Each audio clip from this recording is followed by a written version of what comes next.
Manajemen rantai pasokan. Baik, sebelum kita masuk kepada topik-topik yang ada di dalam manajemen rantai pasokan, outline untuk mata kuliah ini adalah sebagai berikut. Dari sekian banyak online ini, saya akan membagi mata kuliah ini menjadi dua bagian. Bagian pertama kita sampaikan di sini hari ini, kemudian bagian berikutnya kita lanjutkan untuk pertemuan minggu depan. Baik, di manajemen rantai pasokan, pertama kita akan melihat beberapa kasus kegiatan usaha yang menggunakan konsep manajemen rantai pasokan. Keunggulan konsep tersebut apa dibandingkan dengan konsep yang lain. Kemudian kita melihat berbagai macam strategi rantai pasokan.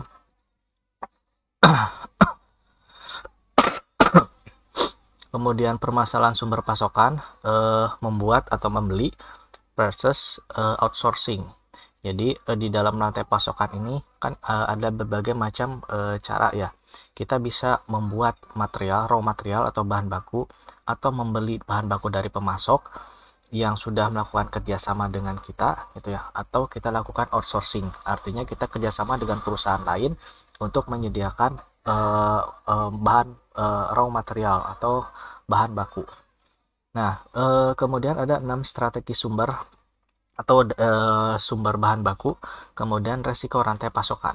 Nah, setelah itu bagaimana cara mengatur rantai pasokan secara terpadu, kemudian membangun dasarnya, kemudian disampaikan juga sedikit tentang manajemen logistik, karena memang di rantai pasokan itu selain berkaitan dengan distribusi barang, juga berkaitan dengan penyimpanan barang. Kemudian dipelajari juga tentang manajemen distribusi. Kemudian kita singgung sedikit tentang etika dan keberlanjutan dari rantai pasokan. Memang ya, yang namanya kita melakukan kegiatan usaha, apalagi kegiatan usaha tersebut bahan bakunya tidak disediakan atau tidak dibuat oleh unit usaha tersebut, maka kita harus melakukan kerjasama dengan pemasok. Nah, di sini kita harus membuat suatu standar etika, jangan sampai pemasok ini memberikan standar sendiri berbeda dengan standar yang sudah ditetapkan untuk unit usaha yang kita.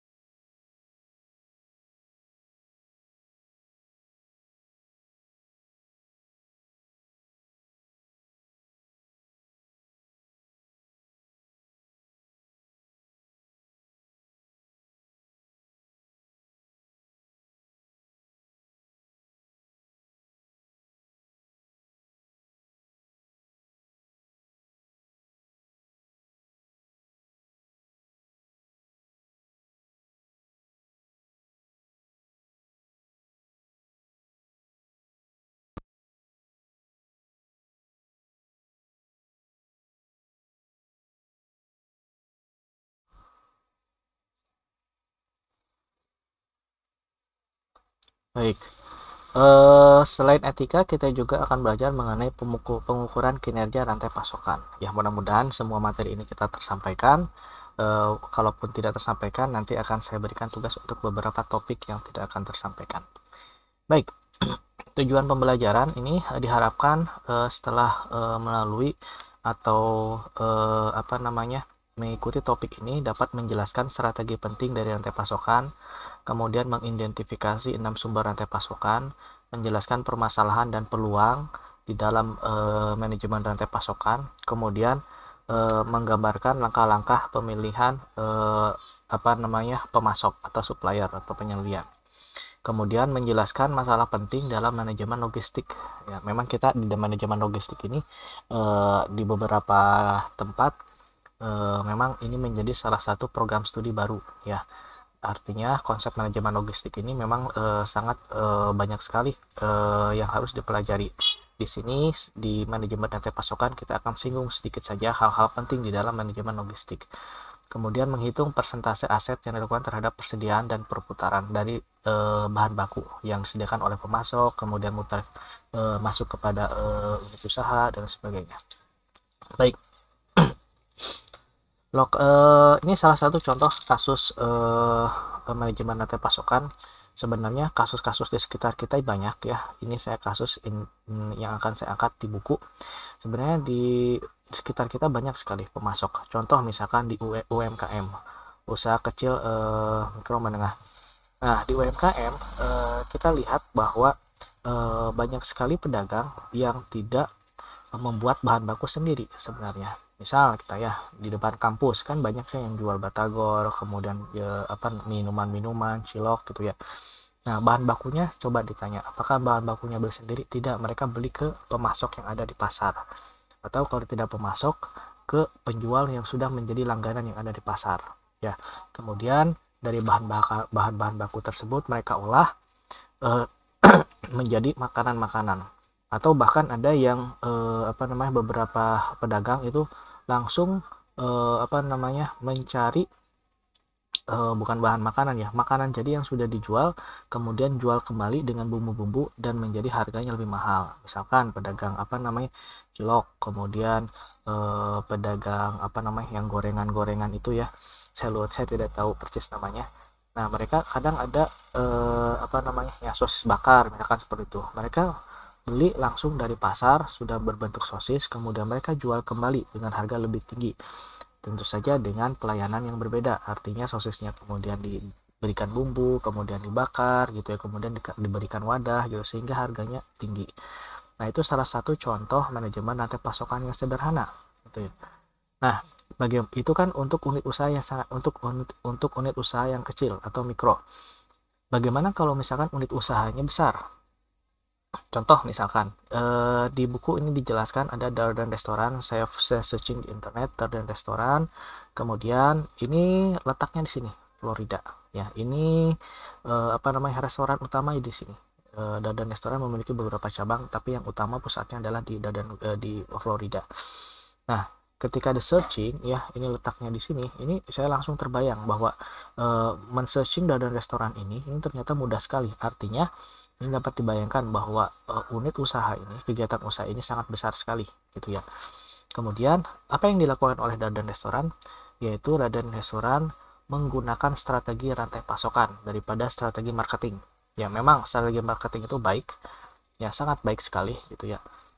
Tapi kalau misalkan dalam beberapa kasus khusus, contohnya misalkan kegiatan restoran, yang mana kegiatan restoran ini memerlukan bahan baku makanan yang berbeda, karena menu-menu yang ditawarkan restoran kadang setiap hari berbeda. Bahkan ada menu menu terbaik hari ini atau menu unggulan hari ini gitu ya kan, seperti itu. Nah, karena menu-menu yang disediakan itu berbeda-beda, maka artinya apa?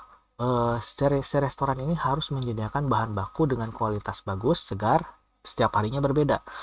Nah, strategi yang dipakai itu adalah memperkuat rantai pasokannya daripada memperkuat marketing. Kalau marketing diperkuat dengan apa? Dengan kualitas dari makanan yang dihasilkan. Dengan bahan baku yang baik, yang segar, akan menghasilkan kualitas makanan yang baik. Serta rasanya juga elegan. Rasanya juga rasanya juga enak gitu ya. Baik. Kalau kita lihat, Darden Restoran ini merupakan jasa restoran casual publik terbesar di dunia. Casual itu adalah resmi gitu ya. Jadi orang yang datang ke sana itu biasanya ada dress code tertentu, kemudian artinya tidak boleh menggunakan pakaian-pakaian tertentu yang dapat mengganggu kenyamanan orang yang makan di sana. Kemudian melayani lebih dari 400 juta makanan per tahun, lebih dari 1.900 restoran di Amerika dan Kanada. Cabangnya Darden Restoran pada saat tahun 2007, ini memang belum masa pandemi ya, ini bukunya di tahun 2017, itu ada 1.900 restoran di Amerika dan Kanada dengan melayani lebih dari 400 juta makanan per tahun. Bayangkan 400 juta makanan per tahun, menunya berbeda. Kalau restoran ini hanya mengandalkan marketing saja tanpa memperkuat pasokan, artinya di dalam pemasok itu tidak ada etika pemasok, tidak ada penjaminan kualitas dari bahan baku, artinya bahan baku dengan kualitas grade di bawah dari standar juga diterima. Misalkan ya pemasok itu menggunakan mengirimkan udang. Ternyata udangnya itu ini sudah ada di pemasok selama 1 minggu gitu ya, otomatis kan tidak segar gitu ya. Hal semacam itu diterima, nah itu artinya tidak memperkuat rantai pasokan gitu ya. Nah bayangkan kalau misalkan tidak memperkuat rantai pasokan dengan melayani 400 juta makanan per tahun, dengan melayani 400 juta makanan per tahun, pasti kualitasnya rendah, kemudian pasti banyak pelanggan yang komplain. Artinya apa? Strategi marketing saja kalau dikuatkan di sini ini tidak cukup. Ya, ternyata pelanggan ini kan ingin kepuasan. Kalau misalkan strategi marketing bagus, taruhlah strategi marketing bagus dapat menjaring pelanggan sebanyak-banyaknya dalam 1 bulan. Ketika datang di sana mencicip kualitasnya jelek, ternyata apa namanya, pelanggan ini biasanya melakukan marketing sendiri ya, person to person marketing, berkas person to person dari satu pengalaman orang ke pengalaman yang lain setelah makan di restoran ini. Artinya apa? Bulan depan belum tentu dengan marketing yang bagus belum tentu mendapatkan pelanggan yang banyak gitu ya. Oleh karena itu strategi di Darden ini adalah memperkuat rantai pasokan, bahan bakunya harus sesuai dengan standar yang ditetapkan, kemudian ada etika pemasok, artinya kalau pemasok ini menyalahi ketentuan yang telah ditetapkan maka ada sanksi gitu. Kemudian penjualan tahunan merek, jadi Darden ini menjual merek juga franchise ini mencapai 6 miliar. Kemudian strateginya itu adalah operasional dengan cara manajemen rantai pasokan. Baik, kita lihat untuk kasus Darden ini. Ternyata kasus Darden ini untuk menyediakan makanan yang segar, ya, yang segar artinya kalau kita kan berbeda ya, kadang makanan yang kalau kita beli, mohon maaf, saya masih batuk dan pilek, jadi suaranya masih tidak nyaman untuk didengar. Nah, sumber pemasok makanan ini berdasar dari 5 benua dan ribuan pemasok ternyata untuk menyediakan kualitas yang bagus. Kenapa? Sebagai contoh misalkan kalau yang sering ke pasar mungkin mahasiswi ya, atau mungkin mahasiswa yang suka akan kuliner atau suka akan membuat masakan gitu ya. Nah biasanya kita datang ke pasar gitu ya, ke pasar kemudian beli makanan laut atau seafood gitu ya. Nah ketika datang ke pasar kadang kan kita milih makanan, aduh kok ini kok sepertinya sudah lama gitu, dari dagingnya juga teksturnya sudah mulai hancur lembut gitu ya. Berbeda kalau segar ya, makan segar itu masih alot gitu ya, masih segar alot, masih agak keras gitu ya. Kalau ikan juga bisa dilihat matanya itu ya, itu masih ada cairan matanya gitu ya. Kemudian itu sudah cairan matanya juga tidak bercampur dengan darah, biasanya itu masih segar gitu ya. Nah ternyata ketika kita datang ke pasar, kita datang ke tempat yang jual seafood, ternyata di sini tidak segar. Pilihan kita di pasar itu terbatas. Yang menjual seafood itu atau makanan ikan dan makanan laut itu hanya beberapa penjual saja. Berbeda dengan penjualan tahu ya atau tempe, banyak gitu. Tapi yang ini hanya beberapa saja. Artinya pilihannya itu tidak banyak. Nah, kalau tidak memperkuat rantai pasokan seperti ini, jadi si Darden ini hanya mengandalkan pasar lokal atau pasar yang ada di sekitarnya, itu tidak akan menghasilkan kualitas bahan baku yang baik, sehingga sumber pemasok ini harus berasal dari banyak sumber. Sumber bahan baku ini harus berasal dari banyak sumber. Nah, di sini Darden menggunakan sumber dari 5 benua dan ribuan pemasok, gitu. Kemudian menggunakan 4 rantai pasokan yang berbeda. Ada strategi rantai pasokan yang berbeda. Kemudian lebih dari 2 miliar ini dihabiskan setiap tahun dalam rantai pasokan. Artinya Darden ini dengan pendapatan sekitar dari franchise saja 6 miliar per tahun, kemudian ada 400 juta makanan itu per tahun. Ya. Maka Darden ini lebih memilih memperkuat rantai pasokan bahan baku makanan daripada marketingnya gitu. Jadi dana yang dihabiskan itu sekitar 2 miliar US dollar hanya untuk memperkuat ini. Baik, keunggulan kompetitif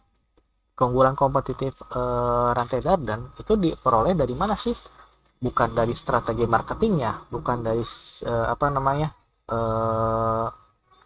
apa namanya, penampilan makanan atau presentasi makanan yang baik, bukan, tetapi keunggulan kompetitif yang dicapai oleh rantai pasokan ini oleh Dardan ini diambil dari apa namanya, melalui rantai pasokan gitu.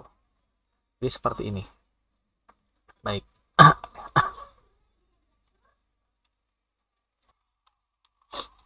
Baik.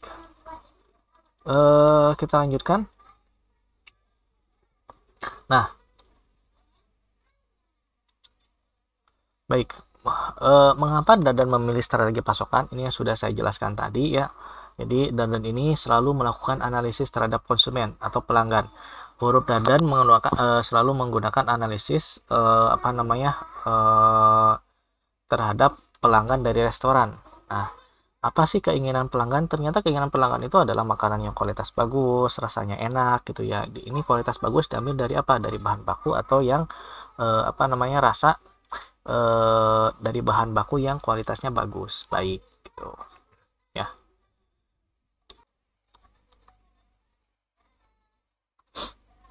Baik.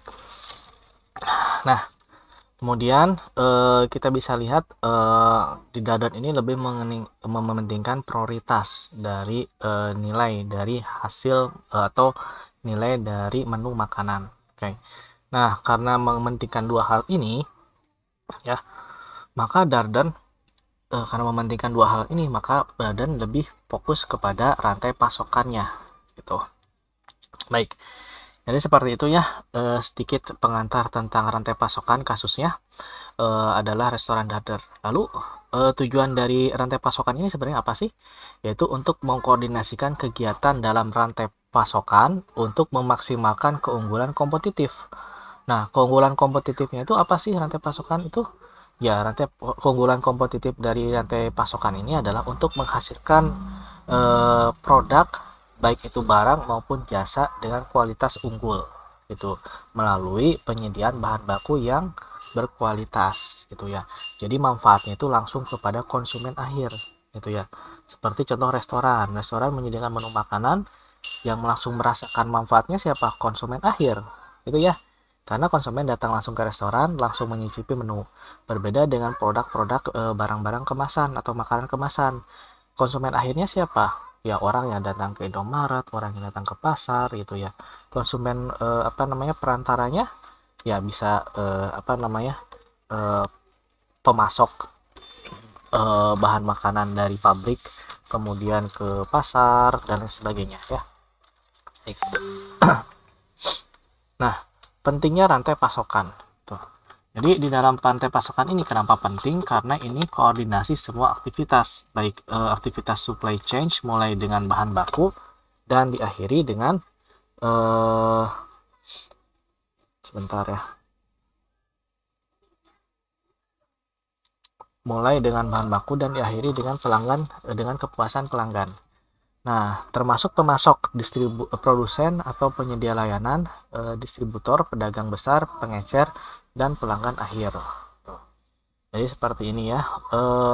Pentingnya manajemen rantai pasokan itu adalah koordinasi dari semua kegiatan supply chain atau rantai pasokan. Ya, jadi semuanya, produsen, kemudian pemasok, pokoknya orang yang terlibat di dalam apa namanya, kegiatan pemasokan barang bahan baku itu ataupun barangnya lain akan diproses di kegiatan usaha ini menjadi penting, harus selalu dikoordinasikan. Nah, kemudian sebagian besar dari penjualan dolar, contohnya ini adalah Dardan ya, dari penjualan apa namanya, sebagian besar dari hasil penjualan ini dihabiskan untuk pembelian. Hubungan pemasok semakin terintegrasi dan berjangka panjang gitu. Nah, kemudian caranya seperti apa? Dengan meningkatkan inovasi, kemudian kecepatan desain, lalu mengurangi biaya. Ya. Kemudian mengelola hubungan pemasok ini telah menambahkan penekanan apa? Penekanan pada pentingnya rantai pasokan. Jadi memang kita harus mengelola pemasok ini supaya lebih baik gitu ya, agar apa namanya itu rantai pasokan ini dapat berjalan secara optimal. Ini adalah tabel contoh contoh kasus biaya rantai pasokan sebagai persentase penjualan, gitu ya. Kalau kita lihat hubungannya ini adalah tabel hubungan antara persentase penjualan dengan rantai pasokan, gitu ya. Jadi di sini ini persentase yang dibeli. Kalau kita lihat ya, persentase yang dibeli paling tinggi itu apa sih? Itu adalah ini, metal, ya, industri metal atau industri logam. Contoh misalkan apa, Krakatau Steel gitu ya. Kemudian apalagi apa namanya, emas, Antam misalkan seperti itu ya. Kemudian apalagi pabrik baja, kemudian bauksit, kemudian pengolahan besi gitu ya, dan sebagainya. Ini 65%. Kemudian ada apa? Ada yang lebih tinggi, ada otomotif gitu ya, otomotif. Misalkan pabrik mobil, motor dan sebagainya. Kemudian petroleum atau bahan apa namanya? Bensin, bahan bakar. Ya, petroleum. Ini 79 gitu ya. Nah, jadi kalau kita lihat ini sebenarnya semua unit usaha ini persentase yang dibelinya tinggi kan. Nah, kalau dibandingkan dengan biaya rantai pasokan juga tinggi sebenarnya. Kenapa? Karena unit-unit usaha ini ya apa namanya, lebih apa namanya, bukan lebih mementingkan pemasok ya, lebih mementingkan bahan baku, gitu ya. Kemudian kita lihat restoran. Ini persentase yang dibeli ini aja adalah 35%. Oke. Kemudian kalau kita bandingkan dengan apa namanya, kegiatan rantai pasokan, restoran kalau misalkan yang tidak menggunakan biaya rantai pasokan atau tidak menguatkan rantai pasokan yang bagus, persentase yang dibeli oleh pembeli itu pasti akan rendah gitu ya. Oke, ini adalah kasus umum. Nah, kasus umumnya. Jadi kalau kita lihat kasus-kasus umum ini apa namanya, industri bahan bakar atau minyak gitu ya. Ini biasanya yang dibelikan banyak karena ini kebutuhan pokok. Tapi kalau kita lihat bahan bakunya ini sudah jelas. Bahan bakunya itu adalah dari apa? Minyak bumi kan. Minyak bumi. Setiap perusahaan penambangan minyak bumi itu selalu menetapkan standar tertentu yang disesuaikan dengan standar yang ada di pabrik yang akan dipasok. Itu. Kemudian otomotif. Nah, ini bisa dilihat ya, otomotif itu sekarang menjadi kebutuhan pokok ya. Motor, mobil ini sebenarnya kebutuhan pokok sebenarnya, karena apa namanya, kita tidak punya sarana lain untuk berpergian dengan secara efisien dengan selain menggunakan menggunakan motor gitu ya. Nah, kita lihat persentase yang dibeli memang tinggi karena ini kebutuhan pokok. Tapi kalau kita lihat proses assembling atau proses perakitannya, ternyata bahan bakunya juga memiliki standar tertentu. Bahkan setiap setiap satu bahan baku itu dipasok dari berbagai macam pemasok. Ada yang seperti itu ya. Misalkan wiringnya, proses wiring apa namanya, instalasi wiringnya atau perkabelan itu biasanya untuk industri otomotif misalkan yang ada di perusahaan yang ada di Karawang gitu ya, kemudian ataupun di Purwakarta, itu biasanya pemasoknya itu umumnya tidak satu tapi ada 2 atau 3 pemasok gitu ya. Artinya apa? Ini pemasok itu dipersilakan untuk bersaing secara kualitas. Jadi dengan kualitasnya yang bagus sesuai dengan standar perusahaan, kemudian bisa memasok lebih banyak gitu ya, itu akan diprioritaskan. Tapi kalau yang apa namanya, kualitasnya itu standar-standar saja, tidak melebihi standar, kemudian yang dipasok juga sedikit gitu ya, itu diberikan jatah kecil gitu ya. Nah, kenapa seperti itu? Kenapa diberikan jatah kecil seperti itu? Karena ini apa namanya, ini bermanfaat untuk apa namanya, untuk keberlanjutan rantai pasokan dan meningkatkan rantai pasokan antara satu pemasok dengan pemasok yang lain. Bayangkan misalkan kalau misalkan pemasok otomotif kabel gitu ya, wiringnya gitu, instalasi wiringnya itu cuma satu saja, tidak ada pemasok lain gitu ya. Nah, yang satu ini yang dipakai yang benar-benar unggul misalkan. Nah, apa yang terjadi? Suatu saat nanti si pemasok ini bisa menurunkan standar kualitasnya karena dia menganggap bahwa saya tidak punya saingan yang lain. Saya hanya satu-satunya pemasok tunggal untuk perusahaan ini dan setiap tahun selalu seperti itu. Nah, inilah untuk menjaga keberlangsungan rantai pasokan, dalam hal ini adalah kualitas bahan baku, maka diadakan beberapa pemasok, paling tidak ada 2 atau 3 pemasok, sehingga saling bersaing gitu ya. Meskipun pemasok yang kedua ini adalah kualitasnya standar-standar saja, yang dipasok juga cukup tidak terlalu banyak gitu ya, tapi ini dapat membantu untuk menjaga kualitas pemasok yang lain. Baik, baik seperti itu. Baik, nah rantai pasokan dengan strategi penjualan. Oke, ini contoh Howley Furniture. Howley Furniture ini kalau dianalisis ya 60% dari penjualan ya dalam dolar ya ini dialokasikan untuk rantai pasokan. Nah, laba kotor saat ini ada 10.000 dolar. Peningkatan keuntungan menjadi 15%. Bisa bayangkan ya, laba kotor saat ini 10.000 dolar ketika 60% penjualan ini dialokasikan untuk rantai pasokan telah mengalami peningkatan keuntungan menjadi 15.000 atau sekitar 50% keuntungannya. Itu. Baik. Nah, Heather kemudian membandingkan beberapa strategi.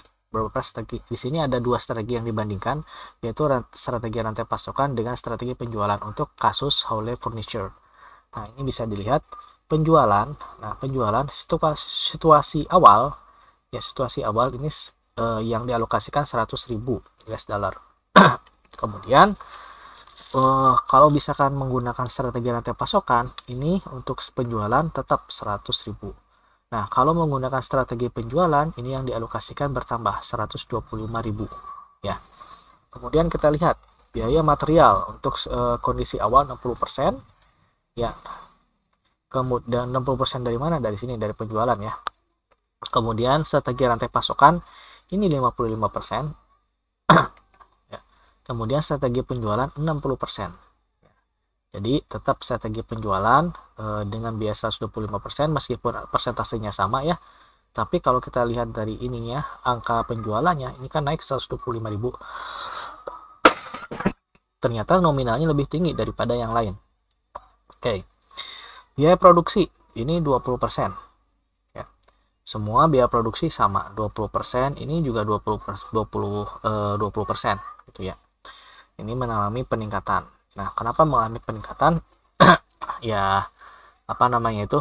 Karena kalau strategi penjualan, ya, itu adalah strategi untuk menentukan target dan untuk mencapai target. Misalkan target tahun ini penjualan ini harus target 10.000 gitu ya. 10.000 furniture harus terjual. Maka untuk mencapai jumlah produk 10.000 selama 1 tahun, kalau misalkan dengan kondisi awal itu hanya bisa memproduksi sekitar 8.000, maka harus ditambah biaya produksinya, misalkan biaya untuk tenaga kerja, bahan baku gitu ya, menjadi misalnya ya menjadi 25.000 untuk mencapai 10.000 furniture. Baik, seperti itu. Itulah yang dipakai dalam strategi penjualan. Bisa dilihat ya. Dalam semua kegiatan usaha, misalkan ya penjualan motor, mobil, asuransi, penjualan apapun itu ya, kalau menggunakan strategi penjualan itu harus ada target. Target tahun ini adalah sekian, target tahun ini adalah sekian, itu ya. Baik. Kemudian biaya tetap fixed cost ini sama-sama 10.000 ya, sama juga fixed cost itu tidak berubah gitu ya. Kemudian kita lihat profitnya kalau dengan menggunakan situasi awal ini hanya 10.000 atau sekitar 10% gitu ya. Nah, kalau menggunakan strategi pasokan, artinya perusahaan Howley Furniture ini menjaga kualitas bahan ya, dengan menguatkan strategi rantai pasokan, ini profitnya meningkat menjadi 15% gitu ya. Nah, sedangkan strategi sales ini sama, ternyata secara nominal sama, ini 15.000, tapi kalau kita lihat persentasenya ya, karena ini salesnya itu tinggi, dinaikkan, ini 12.000 profitnya gitu ya. Nah, inilah kenapa untuk beberapa unit usaha ini lebih mementingkan strategi rantai pasokan daripada strategi sales. Apakah strategi sales penting sekali, karena orang mana tahu barang yang kita produksi kalau tidak ada promosi gitu kan. Nah, tetapi promosi ini ditekan, apa namanya, pengeluarannya ditekan. Ini penekanan biaya pengeluaran untuk promosi dialihkan kepada penguatan bahan baku dengan bahan baku yang supaya diperoleh bahan baku yang berkualitas. Contoh, ini saya ambil dari buku contoh rantai pasokan untuk bir. Nah, jangan dianggap ini bir apa namanya itu yang semua bir haram ya. Di Arab Saudi banyak sekali menjual bir dengan 0% alkohol. Jadi bir itu ada yang 0% alkohol, ada yang halal gitu ya. Tapi di sini tidak dijual, hanya di sana dijual gitu ya. Oke. Ini untuk bir, kalau kita lihat ini kan dari pertanian ya, dari pertanian, ladang pertanian, kemudian dimasukkan ke dalam unit pengolahan bir, kemudian masuk kepada pabrik atau pengolah atau pembuat bir gitu ya. Nah, ini birnya itu dari pertanian, kemudian dimasukkan ke apa namanya, ke perusahaan. Ini biasanya ini diolah ya, ini diolah. Jadi misalkan bir itu berasal dari misalkan dari anggur gitu ya.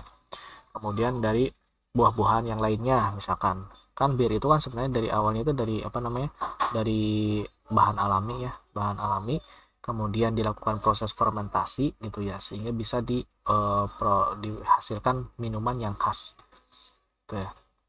Jadi sama seperti pembuatan tape atau pembuatan peyem gitu ya, fermentasi prosesnya. Kalau yang diambil itu adalah airnya gitu. Nah, baik, jadi seperti ini. Kemudian ini masuk kepada apa namanya, assembling, pabrik assembling, kemudian didistribusikan. Oke. Nah, kalau menggunakan cara konvensional ya, pemasok itu cuma satu saja ya, ini cuma satu, langsung dari lahan pertanian. Biasanya kalau seperti ini adalah perusahaan-perusahaan yang apa namanya, memiliki ladang sendiri gitu ya, ladang sendiri. Nah, tentu saja dengan menggunakan modal yang sangat besar. Nah, ini keuntungannya dari rantai pasokan. Kita tidak perlu menggunakan modal yang sangat besar gitu ya. Nah, kalau bagi perusahaan yang memiliki modal yang sangat besar, mereka memiliki ladang sendiri gitu ya, ladang sendiri. Oke. Nah, kemudian ada juga, bisa juga strategi yang kedua. Nah, kita membuat sesuatu pemasok gitu ya. Nah, pemasok ini bahan baku untuk bir ini dipasok dari pemasok tunggal awalnya. Lalu ini kemudian ini diolah, misalkan ya, ini tanaman anggurnya semuanya pokoknya diambil, kemudian diserahkan ke perusahaan pemasok yang lain. Nah, dari perusahaan pemasok ini fungsinya adalah untuk memilih anggur kualitas yang bagus sama yang kualitas yang jelek gitu ya. Kemudian masuk ke pemasok yang ke pertama, lalu masuk ke pabrik gitu ya. Nah, ada pola yang seperti ini. Jadi ini persaingannya di tingkat berapa? Hanya di tingkat kedua ya, tingkat kedua. Nah, kemudian ada juga yang menggunakan seperti ini. Ada 3 pemasok ya. Satu, ada di pemasok ketiga ada 2. Jadi ini saling bersaing. Ini masuk ke satu perusahaan. Jadi di sini kualitas dari bahan baku sudah langsung disaring di sini. Ini ditentukan, disaring kualitasnya, masuk ke pemasok pertama, disaring lagi kualitasnya agar sesuai dengan standar perusahaan, masuk ke pabrik. Ini kemudian di pabrik biasanya kalau misalkan sudah ada 2 pemasok ini, pabrik sudah langsung menerima ini, oke, berarti ya. Tapi ada dengan standar biaya apa namanya, persyaratan administrasi tertentu itu ya. Oke ya, jadi seperti itu. Ini strategi pemasok ya. Nah, kalau kita lihat apa namanya, distribusi keuangannya ya, kalau kita lihat ya, biaya per unit kegiatannya dari keuangannya. Baik, di sini ini 1,18 ya, dan kalau menggunakan strategi pemasok ini 0,34 dolar.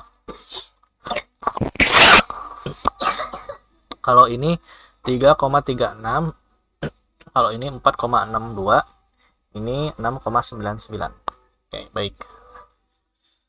Kalau kita lihat dari apa namanya, distribusi per unit barang, distribusi apa namanya, cost yang dikeluarkan per unit barangnya.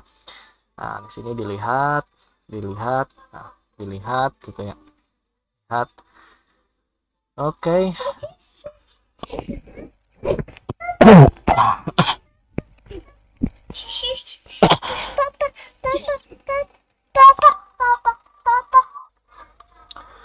Baik, jadi memang kalau kita lihat ya, kalau misalkan strategi pemasokan ini, kalau kita lihat kita menguatkan pada strategi pemasok, gitu ya, memang biaya yang dikeluarkan di awal itu besar. Ini bisa dibandingkan ya. Ini tidak menggunakan strategi pasokan, yang ini menggunakan strategi pasokan. Ya, ini biayanya per unit produk ini dikeluarkan 0,34 dolar untuk pasokan. Jadi hanya pemasoknya cuma satu, hanya untuk memaintain ini. Nah, tapi kalau menggunakan strategi pasokan, ini biayanya 1,18 dolar. Memang tinggi, berkali-kali lipat ya, tinggi gitu ya. Nah, setelah keluar dari pabrik harganya sama, memang sama. Tapi seperti halnya pada tabel ini ya, kita lihat bukan dari awalnya saja, tapi kita ingin melihat dari akhirnya, yaitu dari profitnya. Di sini sudah terbukti ya, dengan menggunakan strategi rantai pasokan yang bagus, ini profitnya lebih tinggi 15% daripada tidak menggunakan menggunakan strategi yang lain gitu ya. Oke. Nah, kriteria pemilihan bagaimana strategi perusahaan mempengaruhi keputusan supply chain gitu ya. Nah, di dalam manajemen rantai pasokan di sini ada beberapa strategi perusahaan. Kayak yang pertama strategi low cost dengan biaya rendah gitu ya. Strategi respon, fast respon itu artinya responnya cepat ya. Kemudian strategi diferensiasi. Oke. Nah, perlu disadari ya, semua perusahaan pasti memiliki pemasok gitu ya. Cuman strategi yang dipakai berbeda-beda. Nah, kalau strategi low cost, contohnya yang tadi, yang ini ya. Yang ini nih, yang pertama. Nah, kemudian yang ini. Strategi ini lebih mementingkan strategi penjualan daripada rantai pasokan. Tapi apakah rantai pasokan dipakai? Tetap dipakai, gitu ya. Oke.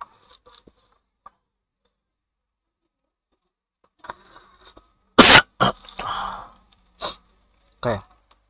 Ya. Kita lihat perbedaan beberapa strategi ini. Kriteria pemilihan pemasok utama ini kalau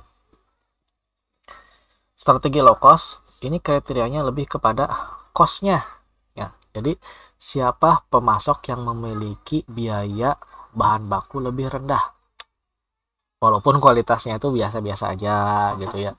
Nah, ini. Kemudian kalau strategi respon, selain biaya yang harus dipertimbangkan yaitu kapasitas. Kapasitas dari pemasok ini bisa memasok per bulan berapa, kemudian berapa sih apakah pemasok ini tepat waktu atau tidak, jadi kecepatannya. Kemudian fleksibilitas, artinya sewaktu-waktu kalau misalkan perusahaan menginginkan saya minta dong bulan depan sekian gitu, naik ya 20% pasokannya daripada bulan sekarang gitu ya. Nah, dan dari awal itu tidak ada perjanjian sebelumnya, ini fleksibel artinya, maka ini yang dipakai untuk strategi respon. Kemudian ada juga strategi diferensiasi. Nah, product development skill, ada pemilihan produk, kemudian ada berbagai macam informasi yang disediakan oleh pemasok terkait dengan informasi bahan baku atau produk. Kemudian bersama-sama dan cepat mengembangkan produk. Jadi ini strategi diferensiasi untuk pemasok. Artinya kalau misalkan yang dua strategi ini low cost dan respon, ini biasanya standar ditentukan oleh pabrik. Tapi kalau strategi diferensiasi terkadang ya pemasok itu diajak untuk mengembangkan kerjasama dan mengembangkan suatu produk gitu ya. Kemudian persediaan rantai pasokan. Nah, ini minimal persediaan untuk menahan biaya. Oke, maaf. Nah, kalau strategi respon ini gunakan stok untuk memastikan jumlah pasokan. Kalau yang strategi diferensiasi meminimalkan persediaan untuk menghindari keusangan produk. Oke. Nah, bagaimana distribusi jaringannya? Ini transportasi murah karena kan biayanya cost gitu ya.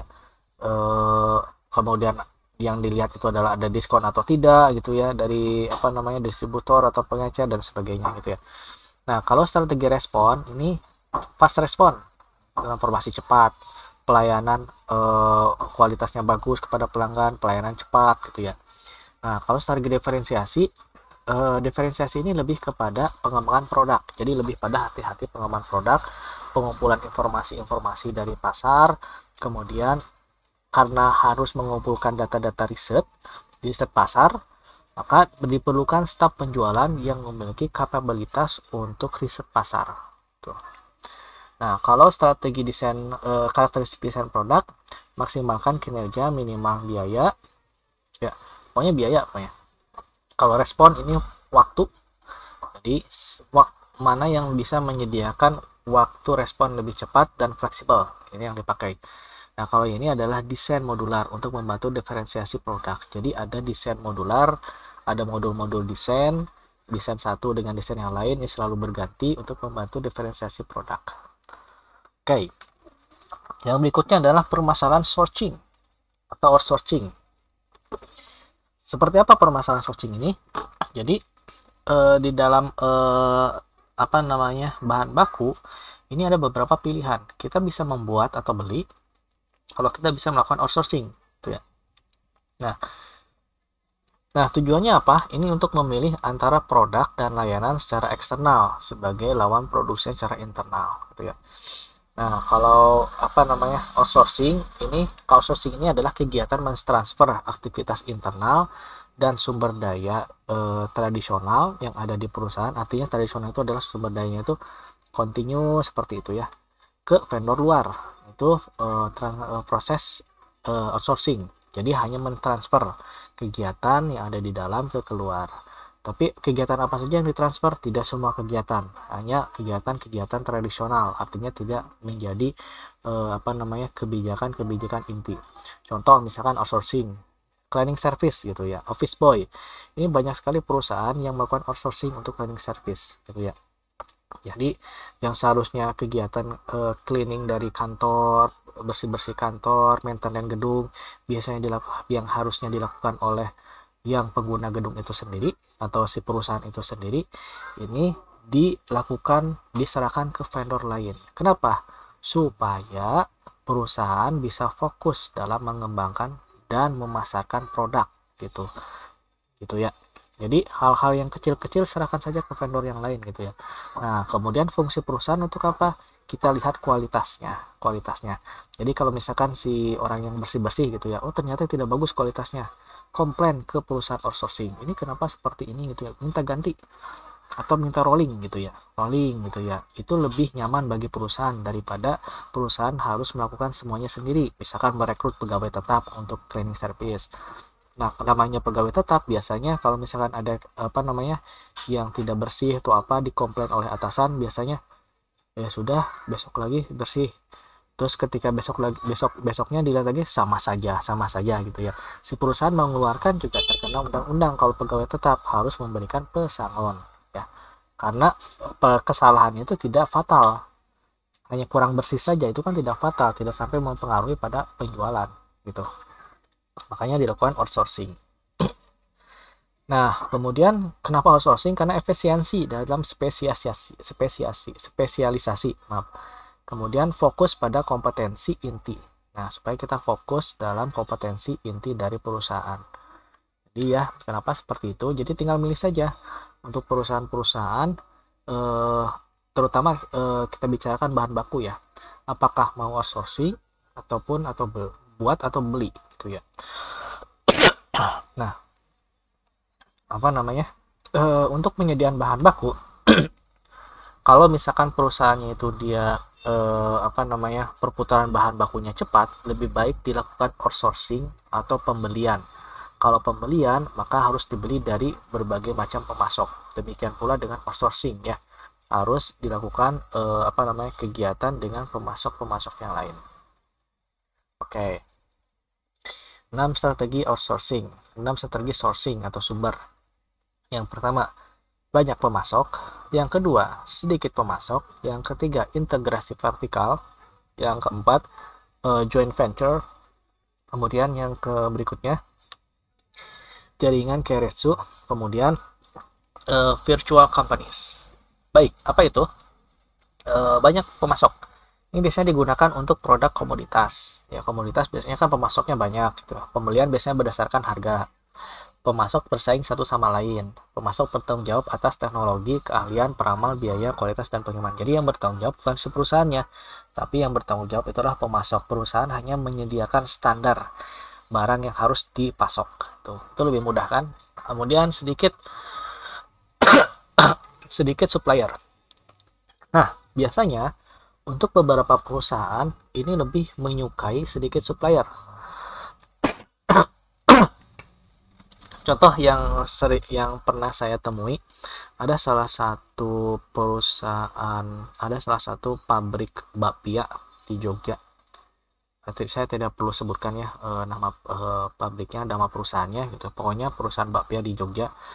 Dia hanya menerima bahan pasokan dari 2 pemasok saja. Untuk tepung ya, tepungnya dia hanya menerima dari 2 pemasok saja. Kemudian kacang hijaunya juga hanya beberapa pemasok saja. Bahkan dalam satu waktu, satu pemasok ini sudah tidak sanggup, jadi dia hanya menjaga satu pemasok saja jadi satu pemasok sisanya yang dia jaga, gitu ya. Nah, kenapa seperti ini? Karena si perusahaan ingin membentuk hubungan jangka panjang dengan pemasok yang lebih sedikit, gitu ya. Ya, jadi si perusahaan yang membeli bahan baku ini ingin membentuk hubungan jangka panjang karena adanya saling trust, kepercayaan, gitu ya. Ya seperti itu. Keunggulannya apa?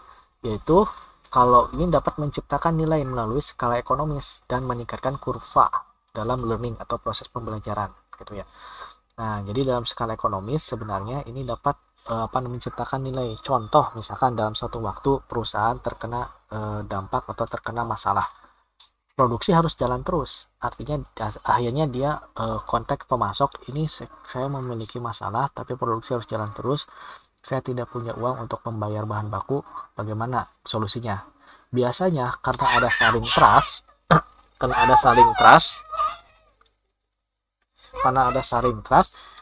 si pemasok langsung bilang, oh ya sudah, saya langsung pasok saja, pembayaran biaya nanti aja, gitu ya. Jadi seperti itu ya. Oke. Nah, kemudian ada beberapa kelemahan dari segi ini. Biaya penggantian pemasok sangat besar biasanya kelemahannya, karena sudah ada trust dengan satu pemasok atau 2 pemasok. Kalau satu pemasok 2 pemasok ini berhenti, maka si perusahaan harus mengganti pemasok yang lain dan ini membutuhkan biaya ya. Baik. Oke. Vertical integration ini mengembangkan kemampuan untuk memproduksi barang jasa yang sebelumnya dibeli. Ada integrasi maju, kemudian ada integrasi mundur. Oke. Baik, seperti apa nih? Nah, ini vertical integration ya. Ada backward integration, kemudian forward integration. Nah, integrasi antar pemasok ini ya. Ini contoh kalau backward integration, ini integrasinya dari proses integrasi itu integrasi terhadap apa sih? Terhadap produk. Ya, ada integrasi terhadap produk. Ya, ini produk ini kan disusun dari berbagai macam bahan baku. Nah, si pemasok ini melakukan atau menyumbang saran atau memberikan suatu sumbangsi terhadap terciptanya suatu produk. Nah, ada backward integration itu ya, artinya integrasinya pada bahan baku. Contohnya apa? Contohnya itu adalah Apple. Perusahaan Apple ada chip maker, pembuat chip. Nah, dulu ya Apple itu menggunakan berbagai macam chip. Ya, ada pernah menggunakan Intel, kemudian AMD, saya agak lupa kalau nggak salah.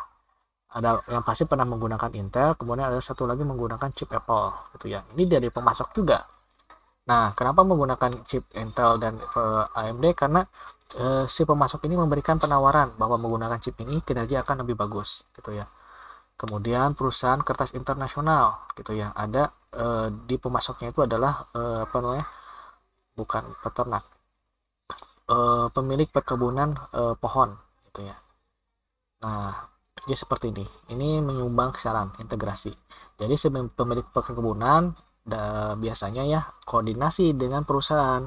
Kira-kira untuk kertas ini perlu jenis pohon apa? Kertas ini perlu jenis pohon apa? Dibuat, maka ditanam pohon gitu ya. Seperti itu.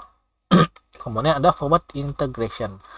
Nah, forward integration ini biasanya untuk produk yang sudah ada bahan intinya, kemudian diperlukan kemasan yang lain, gitu. Maka integrasinya maju, gitu ya, ke proses finishing dari produk atau ke proses pelanggan.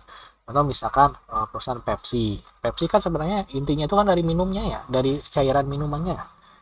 Nah, bukan kemasannya, tapi kan perlu pengemasan. Maka Pepsi ini perlu dikemas, maka dilakukan apa namanya supplier untuk botol gitu ya. Kemudian di Apple juga ini kan Apple menggunakan dua, backward sama forward integration. Apple ini apa namanya kerjasama dengan toko-toko penjual gitu ya untuk menjualkan suatu produk gitu ya. Ini juga sama ya. Industri kertas juga sama. Baik. Kemudian joint venture. Joint ventures itu usaha bersama, ini adalah kolaborasi formal. Jadi tujuannya meningkatkan keterampilan supaya pasokan aman, kemudian kurangi biaya. Oke, ini joint venture. Jadi kegiatan usaha bersama. Contoh misalkan saya punya konsep usaha seperti ini, ada lokasi untuk usaha, ada untuk gedungnya, tapi tidak ada bahan baku untuk dipasok. Lakukan kerjasama.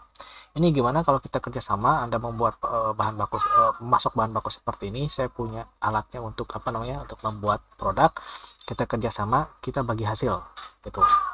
Nah, sama-sama apa namanya sama-sama melakukan kegiatan usaha, tapi satu orang itu fokus pada bahan baku, satu orang fokus pada mengolah bahan baku menjadi suatu produk. Itu ya, joint ventures, usaha bersama. Tapi ada juga ya joint ventures dalam bentuk modal. Jadi ada suatu kegiatan usaha, ada konsep kegiatan usaha tidak memiliki modal, maka cari modal dari atau cari pemodal. Pemodalnya biasanya tidak hanya 1 2, ada 2 3 4 gitu. Nah, ini apa namanya melakukan join kemudian untuk kegiatan usaha. Oke, Keresu Network. Nah, di dalam Keresu Network ini fungsinya adalah untuk memperkuat jaringan. Ya. Nah, di jaringan di mana? Jalan tengah antara beberapa pemasok dan integrasi vertikal. Jadi kalau kita ini ya, kayak, nah, integration vertikal. Nah, ini ya. Nah, jadi di dalam Keresu Network ini kan vertical integration ya. Ini produknya ya. Nah, di dalam vertical integration, baik backward integration maupun forward integration, ini dibuat network atau jaringan. Jaringan memperkuat jaringan. Tujuannya apa? Tujuannya bukan hanya menjaga kualitas saja, tetapi menjaga keberlangsungan bahan baku. Kalau misalkan pada backward integration, kemudian keberlangsungan proses finishing guard pada forward integration atau finishing barang pada forward integration gitu ya. Nah, yang berikutnya virtual companies atau perusahaan virtual. Apa ini perusahaan virtual? Ini adalah suatu perusahaan yang bergerak di bidang virtual. Intinya kan seperti itu. Apakah ada ini saya sedikit berbagi informasi.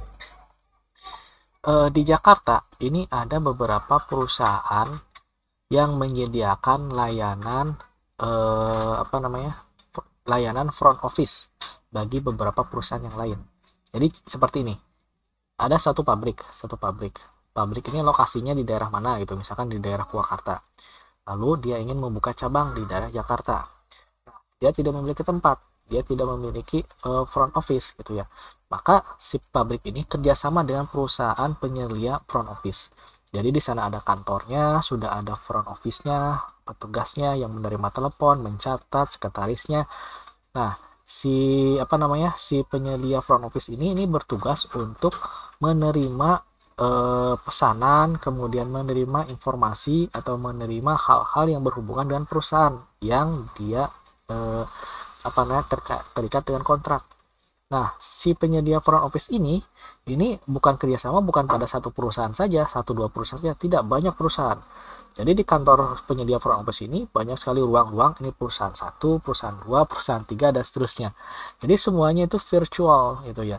Seolah-olah itu ada cabangnya di Jakarta, padahal tidak ada gitu ya. Tempatnya tidak ada, tempatnya satu sama gitu ya. Nah, itu virtual companies gitu ya. Baik, nah itu salah satu contoh yang biasanya menggunakan konsep konvensional. Kemudian ada lagi apa virtual companies? Nah, perusahaan-perusahaan seperti retailer, Bukalapak, Shopee, dan sebagainya. Baik. Kemudian resiko rantai pasokan apa sih? Ini lebih tergantung pada rantai pasokan, berarti lebih banyak risiko sebenarnya. Kenapa? Karena rantai pasokan ini jantungnya untuk menghasilkan suatu produk. Kalau rantai pasokannya itu mati, lalu si perusahaan mengolah apa? Bahan baku tidak ada gitu ya. Kalau si pembuat cilok itu pabrik tepungnya mati, pembuat bakso, pembuat cilok, pabrik tepungnya mati, maka tidak bisa membuat produk gitu ya. Nah, seperti itu. Nah, ini ada berbagai macam risiko. Jadi yang pertama, kita harus selalu membuat standar rantai pasokan, menjaga kompetitif, menjaga kompetisi antar setiap pemasok supaya tidak ketergantungan pada satu atau dua pemasok saja. Itu kecuali sudah ada trust ya. Kemudian kalau sedikit pemasok meningkatkan ketergantungan ya, karena sudah ada trust. Bukan tidak ada trust. Sedikit pemasok meningkatkan ketergantungan, tapi lebih pada peningkatan kualitas ya. Kemudian terdiri dari globalisasi dan kompleksitas logistik. Nah, ini risikonya. Jadi dengan arusnya globalisasi yang sekarang, ya dengan adanya globalisasi sekarang, rantai pasokan yang sudah terbangun ini bisa goyah. Contoh misalkan ya, di sini kan banyak perusahaan tekstil, kemudian perusahaan garment yang gulung tikar di Purwakarta. Kenapa? Karena itu karena pengaruh globalisasi. Perusahaan-perusahaan Cina yang bergerak di bidang tekstil, garment, itu mereka berani menjual bahan baku tekstil dan garment itu lebih rendah, 50% bedanya dengan bahan baku yang diproduksi di perusahaan di Indonesia. Ya, itu karena globalisasi. Ya, 50% saja. Misalkan bahan baku, kalau misalkan biaya transportasi misalkan 20%, itu masih 70%. Ya, itu kalah saing. Kemudian kompleksitas logistik. Di logistik ini bisa kompleks kalau misalkan yang pertama sarana prasarana logistik tidak ada, yang kedua jalur logistiknya itu sulit ditempuh. Oh ya. Ini untuk resiko rantai pasokan. Kemudian keandalan vendor dan resiko kualitas, resiko politik dan mata uang juga sama. Baik, bagaimana taktik risiko dan mitigasinya? Meneliti dan menilai kemungkinan risiko. Kita harus meneliti. Perencanaannya inovatif, artinya perencanaan untuk pasokan itu tidak itu aja. Kalau misalkan ada sesuatu yang baru, kita gunakan Kaizen, ubah terus, inovasi terus gitu ya. Kemudian kurangi potensi gangguan, siapkan tanggapan untuk kejadian negatif. Rantai pasokan yang fleksibel dan terjamin. Ini basis pemasok diversifikasi. Oke. Baik. Nah, bagaimana taktik resiko dan mitigasi? Oke, resiko kegagalan pemasok mengantarkan. Ya. Nah, untuk mengurangi resikonya, gunakan beberapa pemasok. Ya. Jadi kalau misalkan ada risiko, si pemasok ini mungkin akan gagal mengirimkan atau terlambat, gunakan beberapa pemasok. Oh, ya. Contoh McDonald gitu ya. Kemudian kegagalan kualitas pemasok, maka strategi taktik untuk menguranginya itu kita harus melakukan pemilihan, pelatihan, sertifikasi. Artinya kita menetapkan standar kualitas untuk pemasok. Contoh perusahaan Darder.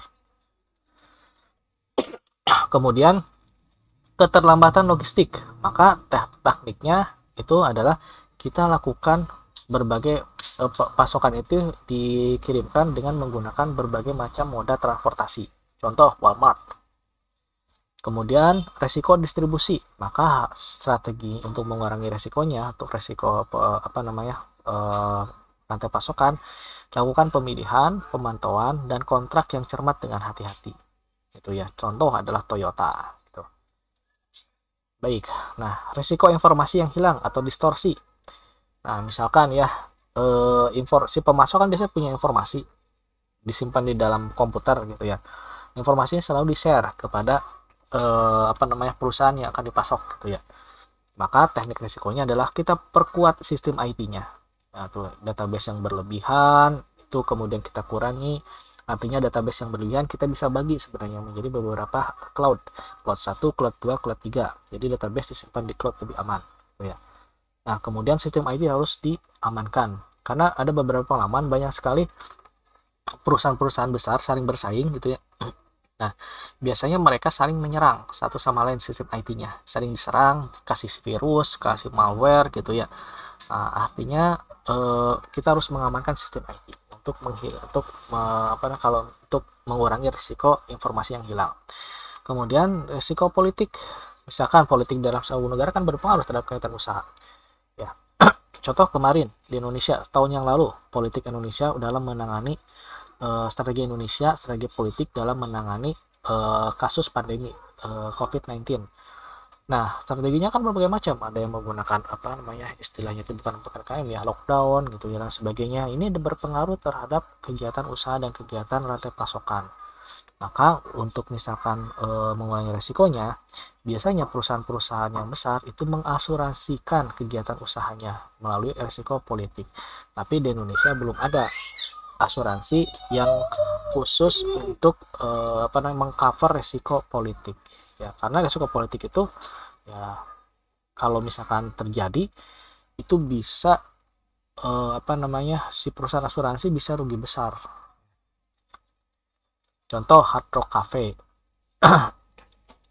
Oke. Resiko ekonomi, lindungi nilai untuk melawan resiko nilai tukar. Kalau bencana alam itu diasuransikan, tapi tidak semua perusahaan asuransi mau menerima asuransi bencana alam. Sumber alternatif, diversifikasi lintas negara. Contoh ini adalah Toyota, gitu ya.